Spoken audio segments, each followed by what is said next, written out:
So this time, we are going to introduce rookie mistakes that first-time travelers in Japan often make on their first day. I see many foreigners make those mistakes, so please avoid them in Japan.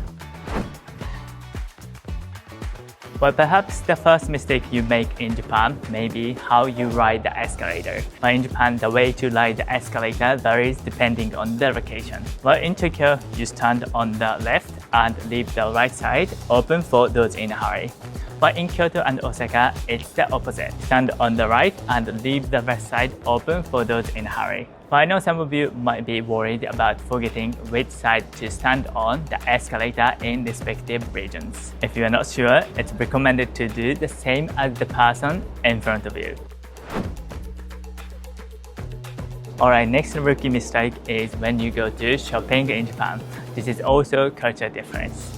But when you are in Japan, you will often be greeted by waiters or staff at restaurants or shops. "Irashaimase" is a word you would hear a lot, and it means welcome in Japanese. When you are greeting someone in some cultures, you say hello or thank you, but not here in Japan.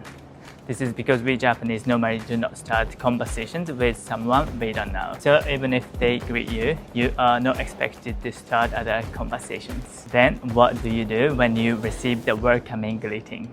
All you need to do is to politely and lightly bow like the Japanese would do.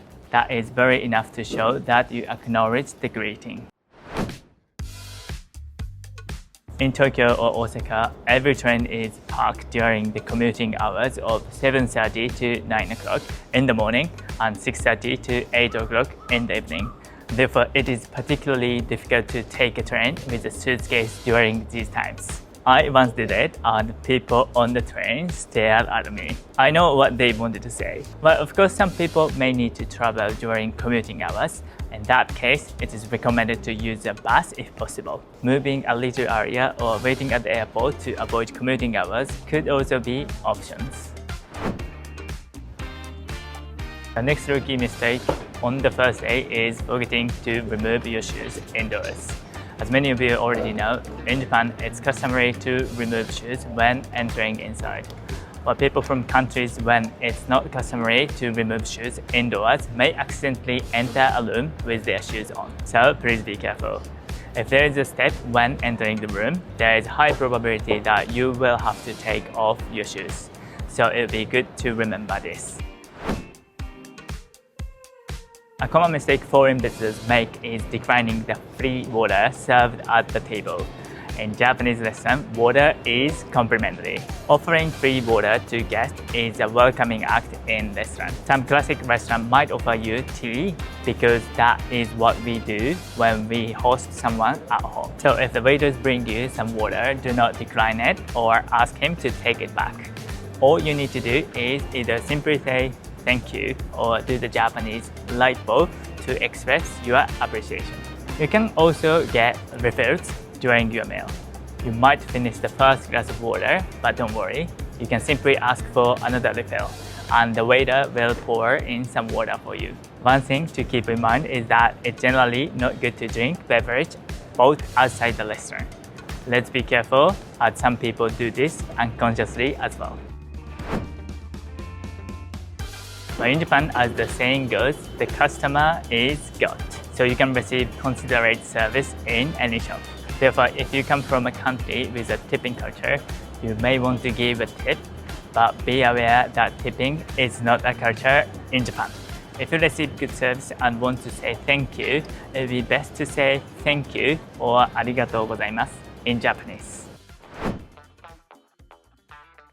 Well, in Japan, especially at chain restaurant and ramen shop, it is often required to purchase a meal ticket upon entering the restaurant. This method of ordering by purchasing a meal ticket is unique to Japan. Therefore, be aware that some people may enter the restaurant without buying a meal ticket. Also, when ordering with a meal ticket, you will need to decide on your order immediately upon entering the restaurant. During peak hours, it is ideal to purchase as quickly as possible, so it is a good idea to decide on the menu you want to order while you are in line. Well, I know most of you are excited when you arrive in Japan, So many of you plan so many things to do on your first day, but most tourists end up finishing their first day without going to all the tourist spots they plan to visit. Firstly, don't forget you may have jet lag. We are situated in the Far East, and the time difference is not small unless you are coming from another Asian country. Secondly, Tokyo is a big city. Moving around from the airport to your place of stay can take some time and energy, but especially if you are landing at Narita Airport, which is actually outside Tokyo, it takes 1.5 hours or 2 hours to get to the center of Tokyo. So don't stress yourself by putting so many agendas on your first day. On the first day, it is a good idea to plan around your hotel, enjoy meals, and not use too much energy. If you overdo it on the first day and get sick, it will ruin the whole trip, so let's not push yourself too hard. Making a sharp noise when eating noodle is considered bad manners in many countries, maybe in your country as well. However, in Japan, it is recommended to slurp when eating noodles. There are several reasons why Japanese people slurp noodles. One of which is that slurping noodle releases the aroma of the soup into the air, allowing one to enjoy the meal not only with their taste but also with their sense of smell. It is difficult to judge how much difference there is between slurping and not slurping. If you are told it's a mistake, it's questionable, to be honest. But if you really want to eat delicious ramen with Japanese way, it might be a mistake not to slurp. Be aware that when you dine in Japan with someone, not alone, the dishes you order may not arrive at the same time. Especially in ramen shops, depending on the menu you order, the timing of the delivery can differ by about 3 to 5 minutes. The time that will undoubtedly be staggered is when someone has ordered both ramen and tsukemen. This is because the boiling time for tsukemen is longer than that of regular ramen. While sometimes I see foreigners waiting for everyone's dishes to arrive, however, noodle-like ramen become less delicious when they become soggy. So in this case, don't worry and eat before they do. Be careful not to ruin your precious ramen. One of the big mistakes that foreign travelers make on their first day in Japan is forgetting to exchange money. You might have an image of Japan as a high technology company, but when it comes to cashless payment, we are quite behind. Although Japan is still a cash country, this ID card is becoming an easy payment method. There are still so many places that do not accept credit card payment and that you need actual paper money and coins to get through. For example, if you plan to visit Japanese temples and shrines, which I assume many visitors have on their trip plans, it's very rare to find a place to pay your entrance fee with a credit card. So please make sure to come to Japan with your wallet and exchange a certain amount of money upon arrival, so that you can carry some cash around in your pockets. Don't forget to buy the IC card called either Suica or Pasmo upon arrival in Japan. This is a prepaid card that you can use for public transport. All you need to do is visit the train stations, normally at the airport, and ask for this card. You will have to pay for the deposit initially and charge whatever amount you want to put on the card. Then every time you pass entrance and exit gate at the station, you simply tap the card at the gate.